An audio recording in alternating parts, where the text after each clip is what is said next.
Good day for everyone, the participants of Indonesia Operation Research Association. I wish all of us always in a good health, though we have to stay at home during this current situation. I am Yuari Faradia from Faculty of Economic, Universitas Pakuan Bogor, Indonesia, will present our paper number 171, Developing Green Feed Toward Environment Sustainability in Freshwater Aquaculture in Indonesia.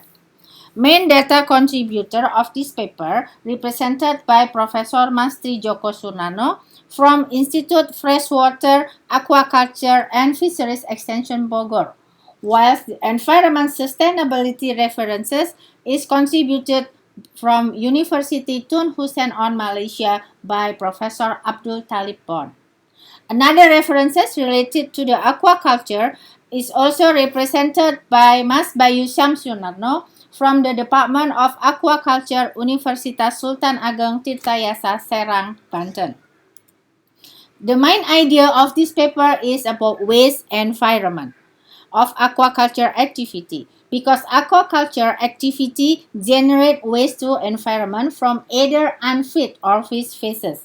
Even though this situation always be high public concern, however, to achieve sustainability of aquaculture, we cannot deny that feed, in particular artificial feed, is a must. If we see from this picture, it shows that feed given to fish will have two conditions. The uneaten feed, subject to not correct feeding strategy, will directly be solid and dissolve waste substances. On the other side, feed which fed by fish also will digest it and finally it becomes fish feces. However, the nitrogen composition of feed is only retained 30% in fish body, means 70% nitrogen will become waste through the fish feces. Therefore, it is important for us to aware about the aquaculture fish waste. The two types of fish waste will become potential impact for water pollution. And by the end, the accumulated of water pollution will create water scarcity impact subject to environment sustainability. The solid waste from uneaten feed and fecal dropping even can clog the fish gill. In terms of dissolved waste, it is nitrogen and phosphorus have to be concerned as they are subject to the eutrophication condition of the water. Based on this potential environment potential, therefore, it is need to have some solution for managing the environmental impact through better feed management. Earlier study has found that a reduction of feed conversion ratio by 30% in a fish farm may result 20% of reduction in environmental impact. If we're talking about environmental sustainability program, it can be done through some programs such as eco-design, environmental development, total quality environment management, up to producing green product concept. Green product concept in this matter can be done by focusing the feed product ingredient or raw material as it is in line with the eco-design concept.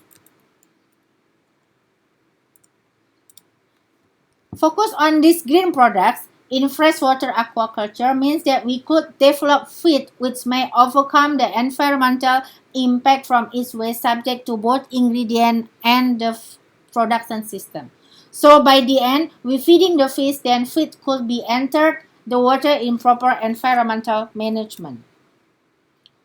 This paper has two objectives: to understand what extent of the green feed practice and to provide common insight to environment sustainability subject to green feed development. Data used in this paper are based on secondary data from various freshwater aquaculture in Java, Sumatra, and Kalimantan Island, also using various types of culture like cages and pond system, as well as the fishes like catfish and tilapia. From the data analysis, it indicated that in general, fish culture using cage type has the highest feed efficiency. Though in particular, catfish Clarias garipianus has 100% feed efficiency at pond culture system instead of cage. As cage system is used in the open water system, the cage has highest impact of possibility of waste to other open water ecosystem. The table 3 indicated that both nitrogen and phosphorus will increase parallel with the increase of protein content level in the feed. It means the highest protein content, the highest potential of wastewater.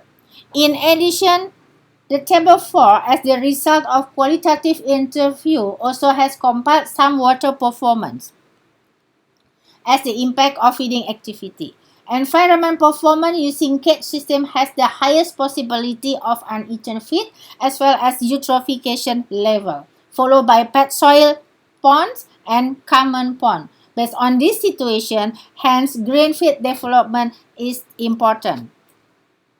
If we see the eutrophication process here, it can see that waste of freshwater aquaculture be the main factor affecting on environmental sustainability due to organic waste production, which will create the eutrophication. Though most of eutrophication condition is mainly at fish culture using cage system, however, the accumulated impact of organic in closed water system like ponds are also creating negative impact to the overall water performance. Even the closed system might have more risk. Green feed development will create green water environment condition, means it will minimize the oversupply of nitrogen and phosphorus as the main actor from eutrophication. Eutrophication in that level, although creating population of phytoplankton, but indeed at this such level will contribute negative impact to the water performance. Referring to various negative condition of the water, therefore, we can implement the effective green feed management strategy from the three scope of activity. First, we can reduce the waste through using multiple cages. That any dropping or waste from the first cages will become nutrient to the fishes at the second or third level of cages. The second thing is we also can formulate green feed product using low content of phosphorus and high digestible ingredient. And the third one, we also can implement the biofloc technology by culturing microbial biomass or even do multi-tropic species like make the combination culture of fish and mollusks. Thus, in conclusion, green water environment should be achieved by formulating fish diet as well as reutilize the waste feed in order to achieve environment sustainability. That's about our paper. Again, acknowledgement come to the main data contributor of aquaculture, fish nutrition and feed technology from the Institute for Research of Freshwater Aquaculture and Fisheries Extension, as well as another reference support from the Faculty of Technology Management and Business UTSM Malaysia. This is some of our main reference, which can be taken from the full paper later on. Thank you for the listening and happy, healthy condition.